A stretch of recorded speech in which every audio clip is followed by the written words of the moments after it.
Welcome to Design Santa Barbara. This week we are in Santa Barbara Design Center and I'm pleased to welcome Kevin Bourke from Bourke Wealth Management. Last week, Kevin's wife Diane sat down to talk to us about her organization business, Piece of a Space. And now Kevin is here to tell us about how you can make your money last in Santa Barbara. Kevin, thank you so much for being here. Thank you. Tell me a little bit about yourself. Well, you met my wife last week, Diane. She's an organizer, as you mentioned, and it was a great episode. Yes. Yeah, thank you. So you know that about me. I just got married in November. Oh, so wonderful. I'm still a newlywed. Congratulations. Yeah. And then I have two daughters, 24 and 21, and Diane has two sons. And then when it comes to business, I was licensed as a financial advisor in May of 1987, so I'm going on 32 years. So what led you to Santa Barbara, actually? So I grew up in Woodland Hills, and we would come up to Santa Barbara for parties and dates. We used to go to a restaurant called Rocky Galanti's, which is where the California Hotel is now. It's Finney's now. Okay. This is going way back. And there was a little man that would sing Italian opera to the girls, so it was fun. Or we'd go to the Grill, which is now Lucky's. Okay. Used to be called the Grill. But I would see men walking around downtown wearing suits. And I knew that they must live here because nobody comes to Santa Barbara and wears a suit, right, on vacation. That's right. So I just thought, how do those guys get to do that? How do they get to live in Santa Barbara? And not that I want to wear a suit, but I want to live in Santa Barbara, so how do I figure that out? So before my 40th birthday, I just made that a goal. I want to spend my 40s living in Santa Barbara, and I moved here just before I turned 40. Oh, that's wonderful. Yeah. That's a great story. I'd love to hear that. Yes, nice. Tell me about Bourke Wealth Management. Well, Bourke Wealth Management, we are on Cannon Perdido Street, and there's two advisors and a couple of admin, and we manage people's money and do financial planning. So while some companies just do the investment management portion of it, meaning they just buy and sell stocks and bonds and mutual funds, we help people with everything. So, for instance, I'm not a tax preparer, but I interact with their tax preparer or their estate planning attorney or whoever. So we really try to be the sort of the CFO of an individual's, financial life, and that, that investor, that client is the CEO. But we want to be right next to them, helping with, their entire financial life. So you get the whole thing and you manage it for them. Exactly. Wonderful. So what is the most important thing to look for in a financial advisor? Well, I've thought about that, and I thought, what if I wasn't in this business? How would I help my mom find an advisor? So the first thing I would do is I would get on the CFP website, Certified Financial Planner, and I would find a certified financial planner professional somewhere in my area, because that designation indicates that somebody has experience. You have to have several years experience, and they have to pass some really hard tests. And so I would know, okay, at least this person has demonstrated their commitment to the industry. I would also ask, how many years have you been an advisor? So the last 10 years, since the mortgage meltdown, for example, have been pretty good years in the market. They've been relatively easy years. So I really want somebody with at least 15 years experience. And if I could get 20, I would take that too. And then probably the third main thing I would do is I would ask how they interact with the other professionals. Do you talk to the CPA, their tax preparer? Do you work with the estate planning attorney? Can you help me with, with my whole financial life as opposed, again, to just the investment management portion? I would want to know that my financial advisor knows my tax situation, because how can you don't know how to invest, and do you buy something that pays tax-free income, or do you buy this investment or that investment? You can't know without knowing what the tax situation is. So I want to know how they interact with my other professionals. That's wonderful. Now that brings up another question. You brought it up. Uh-huh. Does your mom invest with you? She does. Oh, that's nice. Okay, that's one thing. Yeah. And secondary, is it good to have two people do the same thing you do, or just trust all your money to one person? Well, that is a great question. I hear you always used to hear, don't put all your eggs in one basket. Right. So I call hiring two advisors diversification as opposed to diversification. And I'll tell you why. I picked up a client, it's been about 10 years ago, and she had just sold a property and had to pay big capital gains.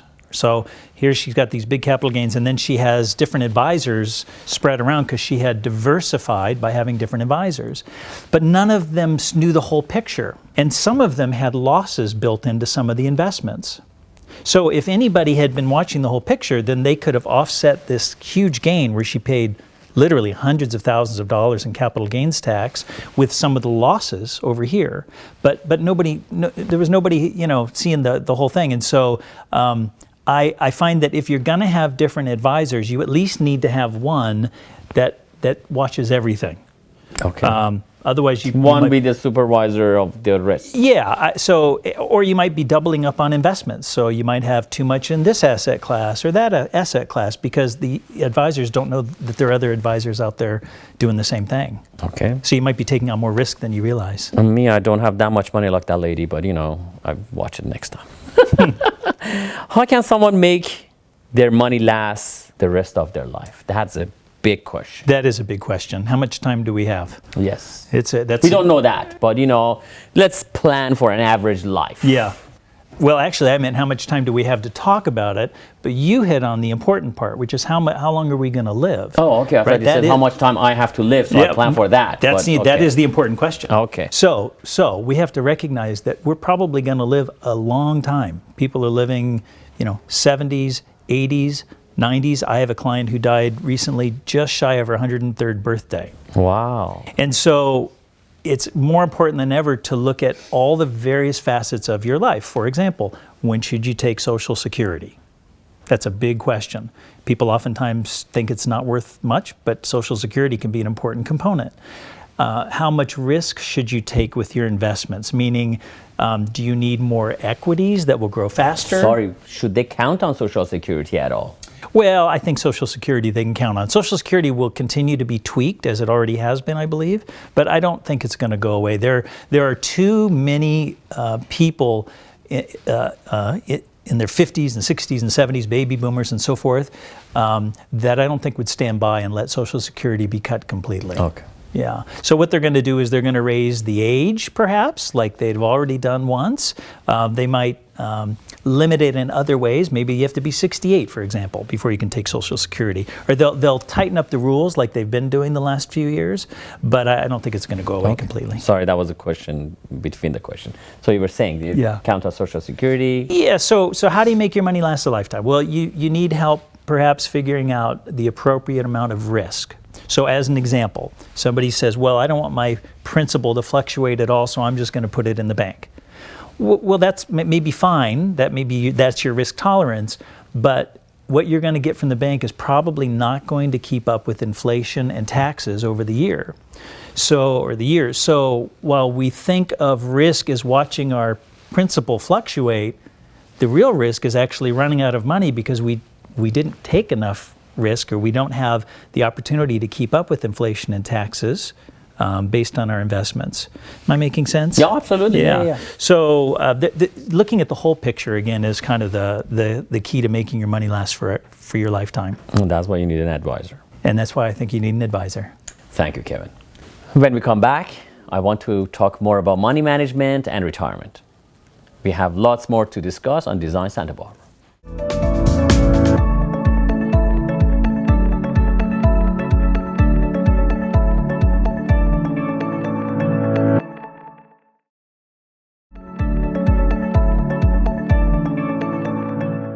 Welcome back. This week we are with Kevin Bourke of Bourke Wealth Management, and he's sharing tips on how to make your money last a lifetime. Lifetime is a long time. But please, talking about lasting a lifetime, tell us about your book. Well, I have a desire, a goal to help 1 million people with their money somehow. I wrote that down years ago. 1 million people? 1 million people. I'd like to help 1 million people. So I'm not there yet. But I thought, okay, so you could do that by a blockbuster movie, right? Don't know how to do that with wealth management. Or you could have a killer website, or you could write a book and reach lots of people. And so that's why I wrote the book. I thought, okay, I'm going to distill, decades of experience into something pretty readable, so it's not very long. And it covers a lot of the topics that people need to know in order to make their money last their lifetime. I like about your modest goal of 1 million. And where can they buy the book? Well, it's on Amazon. That's probably the easiest place to get it. How does someone determine what they can afford to spend in retirement? Yeah, that's probably the number one question that I get asked is how much can I afford to spend in retirement? And the answer is not obviously that simple. All of it, the answer to most of these questions is it depends, because every situation is a little different. But there is a principle on financial planning that's been used for decades, and it's a good rule of thumb, and that is that you can take about 4% of your principal annually to live off of. 4% about of 4% your principal. Let's say you have $1 million, you can spend $40,000. Exactly. Now, that's a rule of thumb. I don't really like rules of thumb because It depends on who you are. It depends. So let's say somebody, as I mentioned earlier, they took their $1 million and they just put it in the bank, earning almost no interest. Well, that's probably not going to work. It needs to be invested in a way that it will grow fast enough to keep up with that 4% withdrawal rate and a little bit more. Like what? Well, some sort of mix of equities like stocks and bonds and so forth that's appropriate for that person's individual situation. So you have to figure out the mix of investments that you can sleep at night, understanding, again, that your principal is going to fluctuate. It's not going to be like in the bank where it's like this, but that's I'm going to call it the price you pay to keep up with inflation and taxes. So a way to illustrate it would be to say, I love to travel. Yes. I love to go to Europe. I hate turbulence, but I got to get in a plane and experience turbulence to get where I want to go. And so investing can be compared to that. Beautiful. That's nice. Thank you. What are the key steps people should be taking to have a secure retirement? Yeah, so, it's interesting. My single wealthiest client in my career never made more than $65,000 a year in his life. Wow.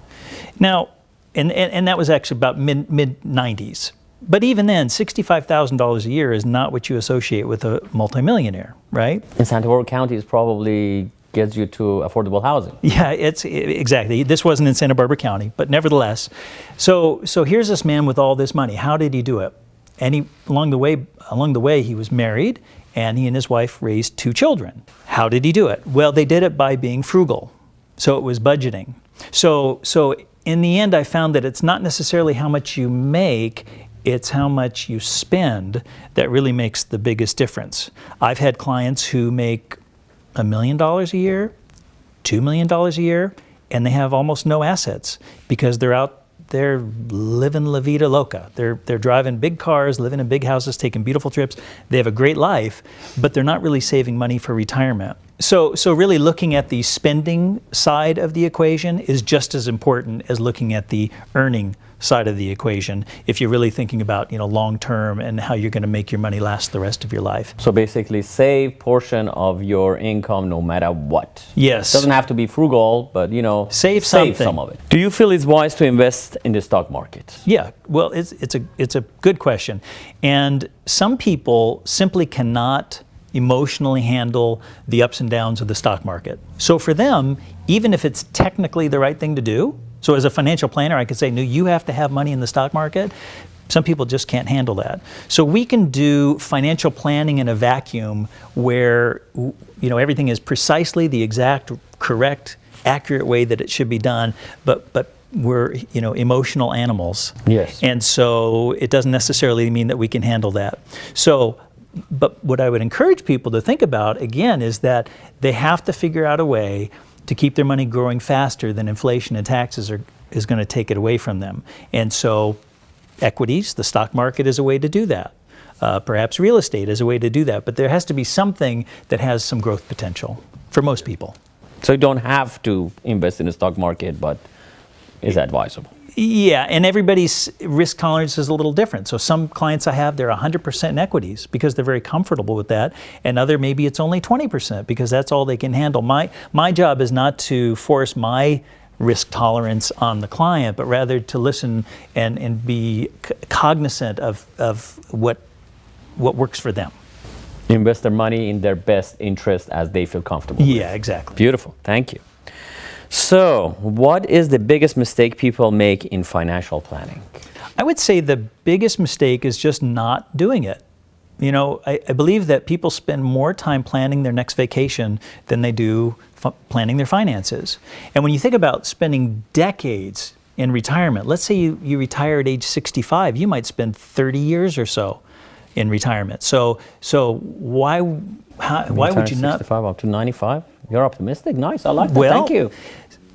None of us want to be the proverbial bag lady or to be stuck eating cat food, right? And so even just spending some time, now maybe you hire an advisor and that advisor helps you with it, but you still have to be able to articulate your goals and what you'd like to see happen. And if you have beneficiaries, where you would like it to go. I mean, all those things come into play. That's fascinating. I have lots more questions for Kevin. Stay tuned. We will have more Design Santa Barbara after the break.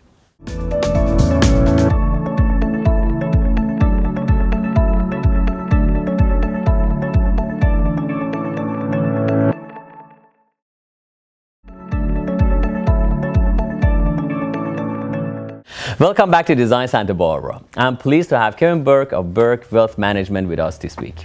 My next question is, what is the best advice you can give to young people about investing? Start early. Start early. Yesterday isn't soon enough, because the magic of investing really happens in the compounding over time.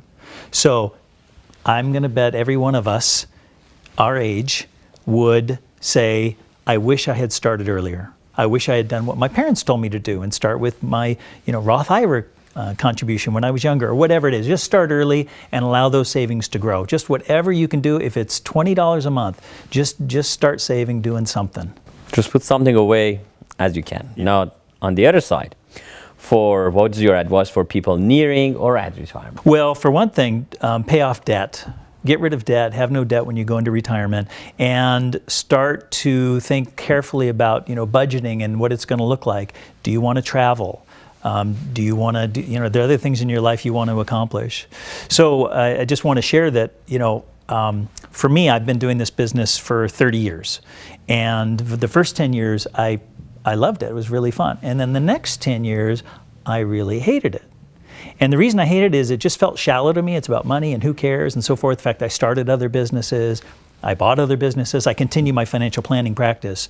But it didn't feel satisfying to me. And then about 10 years ago, I had two older women who were single, who their families came to me and they said, can you talk to our mom? Each one of them coincidentally is a very similar story. But the family said, we think she's about to do something that she's going to regret.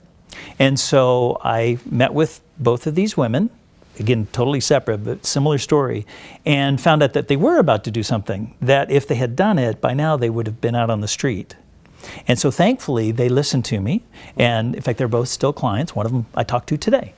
And it was at that moment 10 years ago that I realized just how important my job is, because they've done surveys where they found that 6 out of 10 adult Americans fear running out of money more than they fear death. Oh, really? Yeah. So when you think about that, this opportunity I have to help people in this way is satisfying. So it's not unusual for clients to tell me that they'll be sitting around the dinner table and they're talking about their doctor, or they're talking about me. And if they're not sick, they're talking about me, because that's how important my role is in their life and making sure that they can live a comfortable life. So now I love my job. I get more excited about it every day. It seems like you like your job. That's great. Yeah. Wonderful. That's nice. Good to hear that. Okay. Should parents help their kids with things like college or buying a house? That question comes up a lot, actually. And yeah. Would like to know your take on it. Yeah. So I just have to tell you a story. When I was 6 years old, I remember flying from Michigan. We used to go back and forth because I was born in Michigan, but we lived in California, moved here when I was 2. So I remember being 6 years old, flying in an airplane, and I was told I was expendable by the lady in charge. And so this is what I mean. So I'm sitting there and I'm watching the lady, and she's doing this demonstration with the mask, right? And she says, okay, if in the case of loss of cabin pressure, mask will drop from the ceiling, put yours on first, and then you help your children.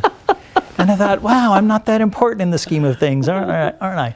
But now I know the reality is that way the parent has their mask on so that they're capable and they don't pass out of helping their child, right? So we want to help our children. Like, I have 2 kids, I have 2 stepkids. So I understand that desire to help our children, but not at our own expense. So if you, for example, help them buy a house, is that going to put your own retirement in jeopardy?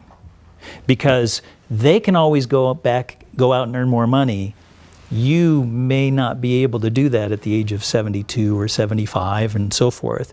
So should you help your kids? Well, that's a tough question. We want to help our kids, and certainly I would help my kids in an emergency or whatever, but to help them with something like a home purchase, well, if it's going to jeopardize my retirement, I'm going to help them buy a home, and then I'm going to end up living with them at some point anyway, which is probably not what they want.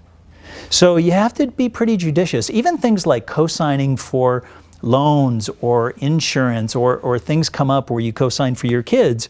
Well, let's just say you co-sign for a car, or you're on the insurance and there's an accident, your assets might be attached, right? True. And so you just have to be mindful about it, while still recognizing that we all want to, of course, take care of our children. So what I learned from you is today is depends on something.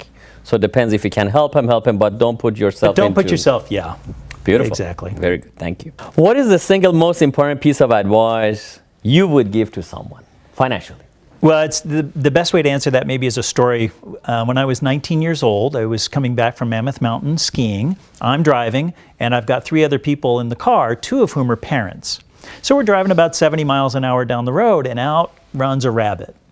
Well, as an inexperienced driver, I slam on the brakes, and I crank the wheel, and I do everything to miss this rabbit. And it occurred to me afterwards that I could have killed all 4 of us in the car just to miss this rabbit. Well, I certainly don't want to hit the rabbit, but these 4 souls in my car are more important. And I guess the reason I tell you that story is, and I tell it to my stepson when we drive, don't panic. So maybe the biggest mistake that people make is when they're investing and there's some hiccup in the market, they panic and they sell their investments at exactly the wrong time. And so if you can look at this, kind of step back from it and take a 30,000-foot view and realize that over time, the capital markets, meaning stocks and bonds and so forth, they just keep working. So on the short-term basis, it's hard for anybody to know what's going to happen. But long-term, the markets have shown that they continue to work in our favor. And so I guess in answer to your question again, I would say don't get too caught up in the short-term moves of your investments. All right, that's great. Don't panic. I remember that. How can people learn more about your services? Well, there's my website. So it's Bourke, B-O-U-R-K-E, wealth.com, or our phone number is 805-966-2122. So going to our website, though, or getting the book off Amazon, they could find out more about my philosophy and the business and so forth. Beautiful. I would like to thank you, Kevin, for being on our show. And if you would like to learn more about Bourke Wealth Management, please visit the website or call his office.